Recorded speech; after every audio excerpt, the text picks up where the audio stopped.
Beneficent, the Merciful, may his peace and blessings be upon our Prophet Muhammad and upon his holy progeny. Welcome, dear viewers. Assalamu alaikum wa rahmatullahi wa barakatuh. And joining us now for another episode of The Convertsation, in which myself, Daniel Pizer, and my co-host, Sheikh Yahya Seymour, are continuing to discuss the issues of Ramadan and the convert, or new Muslim. In the previous episode, we touched upon some of the initial difficulties that may be faced or that the new Muslim or convert may face with fasting during the month of Ramadan, and we touched on some comparative religion, we might say, between the issue of fasting in the Muslim tradition as well as in the Judeo-Christian tradition and the Abrahamic faiths in general. In this episode, inshallah, we're going to talk about the subject of loneliness during the month of Ramadan, and I suspect it will probably bleed over into the next episode as well, although it, I think, is a pervasive element for converts in general throughout the year. During, we could say, other seasons as well, actually, for the Shia convert. But Ramadan seems to be early on kind of the hardest because it's very physically demanding on top of being sort of spiritually demanding. And I guess when I was even just doing some basic research for these episodes, and it more or less confirmed a lot of what I had already either gone through myself, or I know plenty of other people who would testify to this as well, that it's the sense of exclusion that you might feel as a convert is incredibly exacerbated during Ramadan.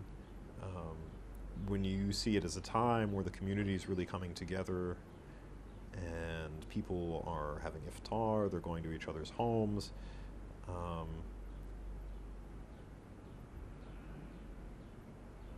The loneliness that you can feel having to open and close the fast by yourself with a TV show as your company.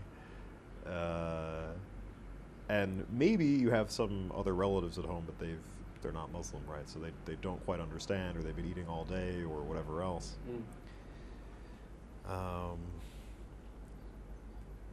You know, for people to say that it's supposed to be a month of spiritual growth, it can also have some pretty spiritually devastating components as well in that aspect. Not to say that I don't think that those challenges can build you up spiritually, but for someone, especially early on, or maybe over the course of years, that can take its toll. The exclusion that you might feel throughout the year at any given time as a convert can become sort of like this deafening silence, I think. Absolutely. During Ramadan. Maybe I'm just speaking from my own experience. I don't know about your own in this particular It's a very regard, very similar experience. I've been in my whole life, let me just say this, I think, God forgive me if I'm wrong, but I'm pretty sure that I've been invited to iftar at someone's home once. Wasn't a Shia home either. Once, yeah. In New York. Let me draw upon my experience to determine whether or not it's a similar one. Surprisingly, same number. Unsurprisingly, same sectarian factor. Yeah. Namely, once, and it was not at a Shia's house.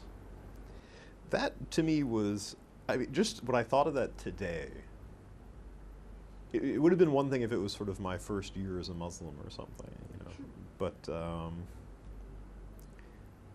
looking back now, while studying in the Hausa and thinking, when I go back for this Ramadan, I look forward to going to the center that I go to break my fast.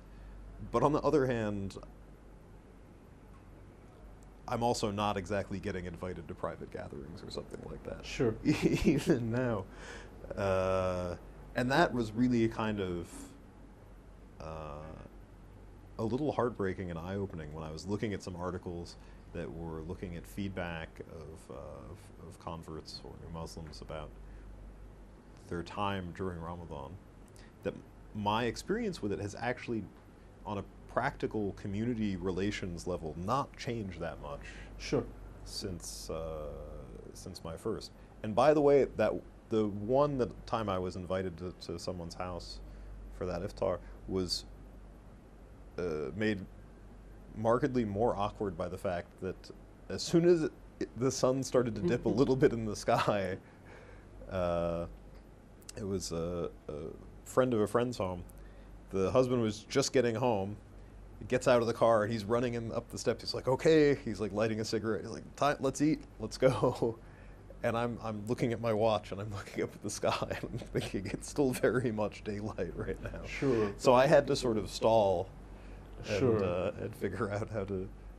So even that experience was awkward, and in fact, a lot of sort of weird sectarian conversation came up that night as well. Wow.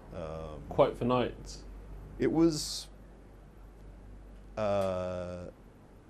enough for iftar for a while, I think, you know. But it was sad because I was actually living in an area in the city too where I wasn't near any Shia centers. You know, it's not like I could just go nightly and enjoy all like the really good, like either ethnic cuisine or whatever else that's on offer, and which I think is actually, if you ask most people honestly, the reason that many of them go to these centers, in fact, during Ramadan is if you serve the food. If you don't time it correctly, everyone will leave before the rest of the programming begins. Alhamdulillah, we have people who can cook really well, so that's good. But I guess that was kind of even a wake-up call to me to think that in my own experiences, maybe I haven't progressed that much in terms of feeling like integrated into a community. Yeah. It was always something I was, just to go back to my own experiences on this one, and I'm going to give you what we would call in English, British English, the original, more correct and apt version of the language from the country it was established in. Account of what we call in British English a Jackanory story. Namely, I'm going to let you take a seat and address my experiences on this issue, for they are many and will probably take up the rest of the show. And I know we're going to have to take a break soon, but I'll begin. I'm sorry, what was the expression again? Jackanory story. It comes from a British TV show in which budding writers would come on and have their story told to children in a daily TV episode. Now, this show ended long before I was born, or did it? Allahu A'lam. But in the Queen's English, it's still part of the lexicon. It's still part of not in the Queen's English, in your average vernacular spoken English. It's a Britishism. So, essentially, I've had numerous experiences of loneliness throughout the month of Shahr Ramadan. They began immediately after conversion, even as someone that first embraced Sunni Islam before coming to Islam. We found that, for example, in the month of Ramadan, you put obvious dedication in. At home, your parents are neither understanding about the situation nor are they fasting with you. And so numerous factors get in the way here. Just to speak from experience, one of the things that I guess I think cultivates in not having so much of a Ramadan spirit is the fact that with a celebration like Christmas, I was not necessarily the most practicing Christian prior to coming to Islam, but with a celebration like Christmas, there's a real feeling in the air. People put up Christmas lights all over the place.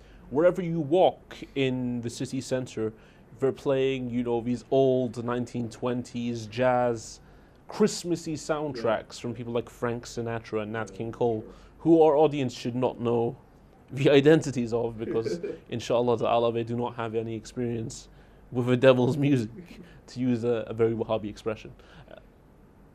But in all honesty, it is, of course, something which is forbidden by Islamic law, and I hope that our audience is not familiar with it, although there is a difference between listening and hearing, according to Islamic jurisprudence. You're talking here about music generally and not jazz specifically, because that might come off kind of wrong. I'm talking about music in I think general. also my grandfather called jazz the devil's music, but not for the Sharia reason. Not more for racial reasons. Yeah. Product of this society. So you have this feeling, you even have children's Christmas carols going on.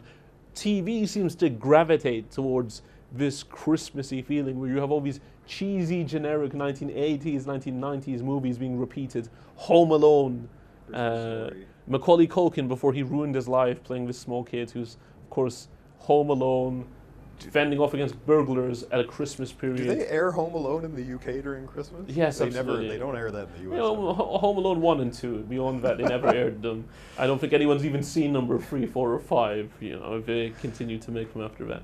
So they air all these movies, and you have this real aura of a Christmassy feeling. You can feel it coming, even if it's not even snowing that year, you feel like it's a truly white Christmas. Namely because it's very white culture predominantly dominating everything. But at the end of the day, there is a real emphasis culturally on promoting an identity of Christmas. Now, this applies even though at large, British and especially Scottish society largely is not a Christian one. It's distant from religion. So most of my friends growing up, whilst my family would take me to Christmas Mass at the Catholic Church, most of my friends would not attend any form of church service. And in fact, most of them would be quite clear that my family are not religious, yet we celebrate Christmas as a secular occasion. Yeah, as a secular or cultural holiday. Anyway. Absolutely. So even my uncle, like many Muslims with Ramadan, my dad's brother, he's a open atheist, yet he's the one who hosts Christmas dinner. There's a real emphasis on making sure everything is traditional Scottish fare, as he calls it, even though most of these practices are imported from Germany at some point. The Christmas tree and the turkey and the like. But nonetheless, what I mean is there's a real organized structure promoting this celebration. Now, to come from that to being a convert, seeing that there's an organized structure, people are fasting together, there's some kind of unity. Then you're not invited to anyone's house. You go to the masjid, you find that people break their fast, they pray, they go home. In some cases, if you follow the deviant forms of Islam, they take part in some long forms of ritual which were not endorsed by the Holy Prophet as a collective practice. Yet nonetheless, there's a real degree of loneliness. And I felt that this loneliness became most apparent for me on the days of Eid. Why? Because everyone showed up to the masjid for Eid prayer. And they all went off to their Eid parties. Exactly. And you're dressing up, you're looking your best, you're trying to implement all the sunnahs, wearing new clothes, making yourself smell nice, showing up for the Eid prayer. You meet your friends, you meet your peers, then at the end of the day it's like, all right, so we're off. And some of them are going off together because naturally they're from the same race and we're going to some enjoy mutual some awesome Pakistani food now. Exactly. See ya. And it's like, oh, I hope you have a good Eid. No one even asks what you're doing. Does that not amaze you? That's the weirdest probably part the most amazing thing. No one asks what you're doing. And so eventually, after you've spent all this time trying to prepare for this amazing Eid, this amazing festival, which is meant to be the alternative to Christmas, it's the Islamic Christmas, as people say, the Muslim version of Christmas, you don't even end up doing anything. And so I felt that it got most lonely after observing about 2 Eids by myself. So how did I try and fill my life with spirituality during the month of Ramadan? We mentioned in the first episode, the month of Ramadan is one in which we are meant to increase our relationship with Allah Azza wa Jal firstly. Our relationship with the Muslim community at large, where it's meant to be a brotherhood on the micro community level, but deep down, since we know we're all fasting together as a worldwide community, and the Imam of our time, may Allah hasten his reappearance, is fasting with us, there is also, to some degree, a belief of unity on a macro level as well. Yet, except on Eid, when the days are different. Oh, absolutely. Well, that's a separate discussion, which is an unfortunate consequence of the... I'll leave my commentary on that for another day. That's Inshallah ta'ala. probably wise. Don't open the can of worms. So, how did I try and increase my spirituality during the month of Ramadan? As a result of finding that it was fruitless for me to go to the masjid because people would show up, eat, and leave without there being any form of spirituality there, I tried to kindle, to engulf myself in spirituality at home. Unfortunately, what this often ended up was, because I had the understanding that spirituality meant religious discussions, and people who do online religious discussions often have a tendency to enter what we call mujadala, debate, discussion, arguing over the most pathetic things ever. Who do you do taqleed of? Oh, why are you against X? Why are you against Y? So on and so forth. I would enter into the online hellhole known as Pal Talk. I'm completely unfamiliar with this as much as Pal I hear Talk about it, and is thankfully, a program which is premised upon a series of chat rooms. You enter into the room, there's a religion section. So it's like IRC essentially? Yeah, or? absolutely. But there's different thematic chat rooms according to the religion. Now someone takes the microphone and they speak and they give a short talk, and often they discuss different themes. And what you get is people will name the room in a controversial way, such as, for example, enemies of Tatbir should die, and hence you'll get someone who's who's an enemy of Tatbir coming in and being really aggressive, and in turn everyone who's in the room will be really aggressive and filthy. And unfortunately for many years this is what I considered to be the Ramadan practice. And instead of cultivating my spirituality, you can imagine what kind of person this made us into. I remember maybe about 3 or 4 years ago, we decided to, during the month of Ramadan, even host a debate with a Wahhabi scholar who's very famous in the West. And it just ended during up, Ramadan? Yeah. During the day? No, during the evening. I was After going the to say, fast. because even that like type of people get in, if you get sucked into argument easily, it's very easy to void your fast. Oh, absolutely, during the day. absolutely. And I believe that many people, maybe their good deeds would have gone down the drain through the kind of language that was being used in these kind of chat rooms, especially by that Wahhabi scholar Abdurrahman ad-Damashqiyya, whose language that day was particularly foul. So, as a result, what I found was I would enter into these petty discussions. After the days of Pal Talk, it moved on to the social network, the social media platform known as Twitter. You enter into these pathetic discussions. He starts speaking about you. You start speaking about him. Ghiba galore. Next thing you know, all your good deeds have gone down the drain. And if I, as someone who's been a student of the Hauser for numerous years, am making these mistakes, I think that it's certainly true that normal converts who are not studying Hauser will definitely be making these mistakes all over the place. Unfortunately, I think that we have not emphasized that there should be a program. Masjids should be cultivating our spiritual growth as opposed to leaving us to our own devices and leaving people lonely during the month of Ramadan, hence leaving them to the devices of the human shayateen. As we said, that the shayateen of the jinn are locked up during the month of Ramadan. We are unable to blame it on them. We can't say Iblis is whispering me today. No, it's not Iblis today. It's your filthy you. self. Exactly. It's your filthy self, and you have yourself to blame. And we ask Allah subhanahu wa ta'ala, Allah Azza wa Jal, for His forgiveness. And we pray that Allah Azza wa Jal will help us to use the holy month of Ramadan in order to build our relationship with the Imam of our time, build our relationship with him, Allah Azza wa Jal, and build our relationship with the Quran. Inshallah. Inshallah ta'ala. We're going to go to break briefly. Please stay with us.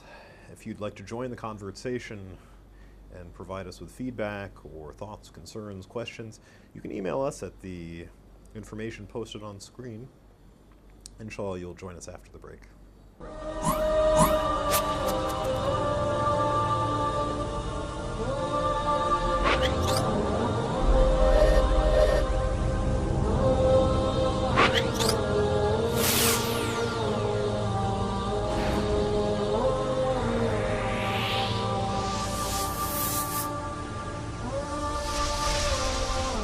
Welcome back to the conversation. Thank you for staying with us. When we went to break earlier, we were discussing the issues of loneliness during Ramadan, which is experienced by converts, and I would say probably not just converts and new Muslims, but even if we were to say Muslims who are in more remote areas, religiously speaking, in terms of that. But other thing you started to bring up when we went to break was the role of communities and community leaders organizing programming for Ramadan. And it's something I think I've seen increasingly become a common thing, at least in Shi'i centers. I've noticed a lot more programming, and that I can say a lot of the issues I had with loneliness stopped when I would start attending the center in Brooklyn that I went to, in part because there was probably so many converts there from various walks of life, but also because there was no one dominant culture. You had really nice food, really nice discussion, and then there'd be some kind of lectures, recite Dua Iftitah in English as well. And not like the side-by-side Arabic English, like they would do it just in English. Fully in English? Yeah, and then later someone would read it in Arabic or something. Interesting. But for the limited sort of Arabic-speaking population there. But yeah, they would read it fully in English. Wow. And then there'd be a lecture, and then usually more tea and discussion and whatever else. And that, for me, was a huge opportunity to sort of break into a community and start to form some more serious bonds, especially because a lot of these same people would be sitting around the mosque all day waiting for iftar and having sort of various discussions about life, society, family, other things like that. Sure. Not always healthy discussions. Sometimes they got into the more argumentative nature that you want to avoid. But I think one of the things that community leaders in that sense can do is encourage more structured programming. But one of the downsides to the way this programming is carried out sometimes, probably you're aware of this, is either there will be programming in a variety of languages for lectures to provide for a number of different ethnic communities or national communities within a center, which in and of itself I don't have a problem with. I can see how that's a really nice thing to have.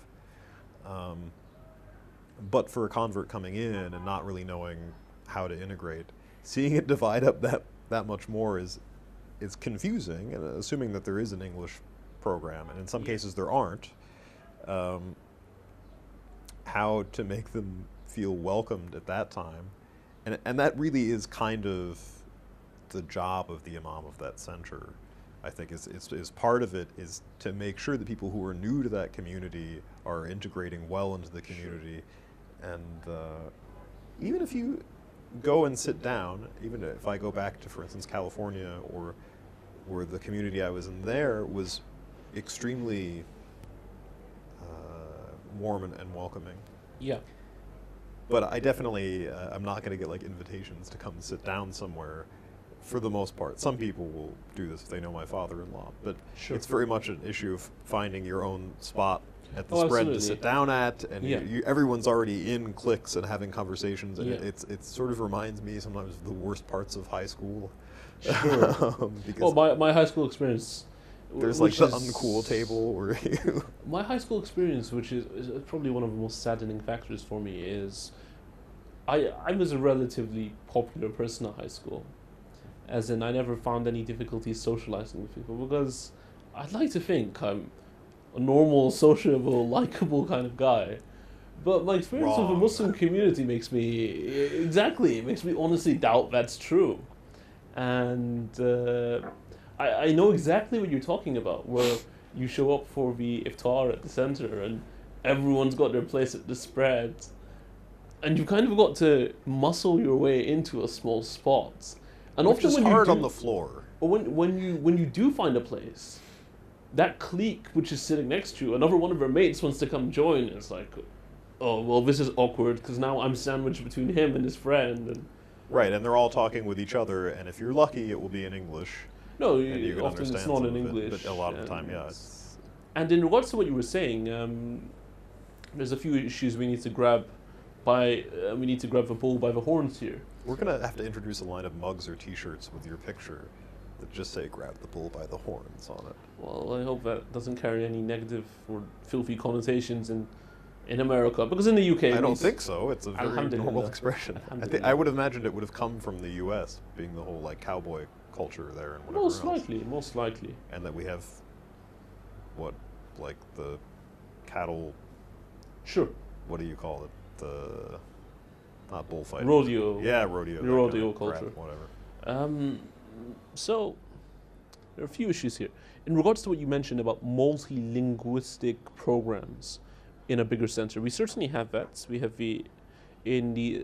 one of the centers in the UK, we have a predominantly Iranian Farsi program, smaller Arabic program, and an even smaller English program. Now, what I might add, I feel the major problem with the English program is, number one, it's often restricted to maybe the last 10 nights of Ramadan, as opposed to a constant Ramadan program. Oh, really? Sure. That's interesting. And another problem with it is, if I might say this in the most politest of ways, often there's a generation gap between many immigrants and their kids who come to the UK, who maybe we're not able to offer them the most Islamic of upbringings. And again, because they're busy working all the time, trying to make halal rizq or halal income in the UK to survive a very competitive way of life in the UK and provide their families with a good way of life, they're often not at home. So their kids often are educated by society. As a result, they often adopt the trends which are popular amongst the youth, namely kind of street ghetto culture, and often are distant from the culture of their parents and distant from the language of their parents as well.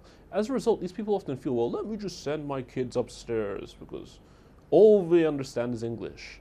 And so the poor lecturer, he's prepared a nice speech. He's looking, and the audience is composed of like 12 to 13-year-old rude boys in many cases. And he's thinking, well, obviously I can't speak about the things I've prepared on now. I've got to break it down and speak about the basics. And he's getting pressured by the parents also to speak about the basics. They're like, tell them about the importance of Tell them why they should pray. Yeah, absolutely. Yeah. And so what that means is converts like ourselves, who are at a level where we're looking for some intellectual growth as well as spiritual growth, and even more advanced spiritual growth than, say, the basics of Salah is wajib. You have to pray Salah. Hijab is wajib. At a certain point, then we start to feel that, these programs are not providing us with any good. Now, in regards to what you mentioned about the imams of these centers, you're very lucky, Sheikhna, if in one of these centers, the bigger centers, where you have a larger ethnic population, if the imam even speaks English and therefore will have ever seen your face. And so, more often than not, imams of such centers cannot afford to kind of keep up to date with the converts, which is very unfortunate. This is actually an ongoing subject of discussion that I have, even with my father-in-law, who's a convert as well. Sure. Whose sense is sort of that all programming, when possible to do it in English, should be in English at centers. I'm not sure that I agree completely. I think that certainly I still am a big believer, the Quran was not revealed in English, and there's a place for non-English at these things. On the other hand, I see what he's saying in the sense of when you have even in the English language speaking halls sometimes during nights of Ramadan, and this is if you're lucky enough to live around a center where you can go, and it's a center where they have English language things, that speakers will then rattle off narrations or Quranic ayats frequently without translating. Absolutely. And there's an assumption that the audience is either familiar, even if they don't speak Arabic, because they've heard it enough in Farsi or something else in that context that they know what it means, or they had Quranic instruction as a kid, so that verse rings a bell. Yeah. Or something like this. So you're still not... maybe half the speaking sometimes seems like it's not so much in English, or they're dropping words, like if we use the word, or something else, that there's an assumption that people will automatically understand that. Now, what I think is more critical when we talk about this particular area of tension is that, as you were saying, a lot of the youth coming to these centers less and less do they speak the native tongue that their parents do or whatever else. Now, in some centers, I see there's a big emphasis on trying to keep that alive, so they intentionally want to bring someone in who speaks Farsi or speaks Arabic to make sure that their kids are hearing that. Now, I don't know that that's going to make a big difference if your kid is hearing that language for 15 minutes once a week. On top of the fact that even when I talk to some of these youth or their parents at those centers, they'll say like, yeah, well, we understand it, but we'd understand it better if it were in English. Absolutely, and this is theology you're dealing with. If you want to fix your child's cultural identity, then by all means send them to an Iranian school, an Arabic school, and I'm sure you'll find very well-educated people who have good methods of teaching them that language well, teaching them the culture well. If you want to endow your child with a knowledge of what the closest thing we can know about God, a knowledge of the Imams, a knowledge of the obligations and prohibitions, then you sure as hell want to make sure that you're not doing it under the pretense of teaching them their language and culture at the same time, because what you'll end up is with none of these things, but rather just a waste of your child's time and a weird mishmash and often an alienation from the society they are in which they have these weird cultural identities which are neither fully Iranian or Iraqi and neither American or British. Or maybe they glorify some aspects of some cultural history that is in fact a-religious. Sure. Really, you know. So I understand that component of it, and I think for a lot of converts that can be a very frustrating experience, and certainly if there's any imams of centers who happen to watch this and understand it, that one of the things they take into account is that you have to cast the widest net possible. Now, if you have linguistic limitations, fine. Sure. You're right, the imams at some of the centers don't always speak English well or at all, but there are people in their community who can. Absolutely. Who they can have speak. You don't need to bring some very high-priced speaker or whatever else to your community for holidays or whatever. You can still organize things like this with basically next to no resources. You know? What I'm about to say is going to come across as very controversial, but I believe it must be said. I believe to some degree the West has been treated very much as an area of sojourn or an area of a holiday period by the Muslim community. You mean as in the goal is to come, make some money, and eventually repatriate? And has not been treated as a destination as the other previously non-Muslim but now Muslim countries were. So for example, the very fact that we have khutbahs in Urdu and Farsi shows that Muslims who were originally spreading from Arabia were willing, one day went to a new location and people did not speak Arabic, to adapt and to basically cater for the local people. I am extremely frustrated by the fact that I can go to a center in UK and the khutbah will be in a language like Farsi or Urdu. Because fair enough, Arabic, there's some jurisprudential arguments. Does the khutbah itself have to be in Arabic? Or at least parts of it. Or absolutely. But now to justify why it's going to be in Urdu or Farsi is completely beyond me, especially when this was really driven home for me, is when I visited Syria and was studying Hausa there. And we found that the khutbah in the shrine of Sayyida Zainab was being read in Farsi. No. Really? This is Syria. It would be as weird as if it were being nation. read in English. Absolutely. So my question to such individuals is, how we know fine well if you and I would start setting up centers here in Iraq where we would start reading the khutbahs in English, and this would become a mass phenomenon, and eventually it would become the majority, there would be a mass cry of frustration. Yeah. Yet, why is it we in the West are treated as if we are somehow expected to adopt a foreign culture? And again, we spoke about this as one of the symptoms that new converts have to experience from the community, but it's an extremely frustrating one. When are people going to start thinking of the fact that they have relocated to the West and start acting upon the advice of the Imam, alayhi salam, who mentioned that if someone goes to a foreign nation, spreads Islam there, and brings merely a handful of believers to the fold of Islam, they will be raised up as an Ummi on the Day of Judgment. Now, you're not going to be raised up as an Ummi on the Day of Judgment if all you've been doing is giving khutbahs in a foreign language and not be making any effort whatsoever to propagate your religion to the wider world. Now, I believe firmly that all these things are done. Anyone who converts to Shiism in the West generally converts in spite and despite the community, as opposed to as a result of the community. Well, we're coming down to our last few minutes, but when you were saying that, it occurred to me that maybe this sort of fits part and parcel with the other aspect of exclusion or difficulty that converts find at, Western converts in particular, find at some of these centers that tend to be more cultural, is that in a sense, because it's sort of, maybe those communities, in some cases, if they haven't taken the fact that they've relocated in a more permanent sense, where they've made an investment in that society or whatever else, this instead becomes sort of their cultural clubhouse or enclave.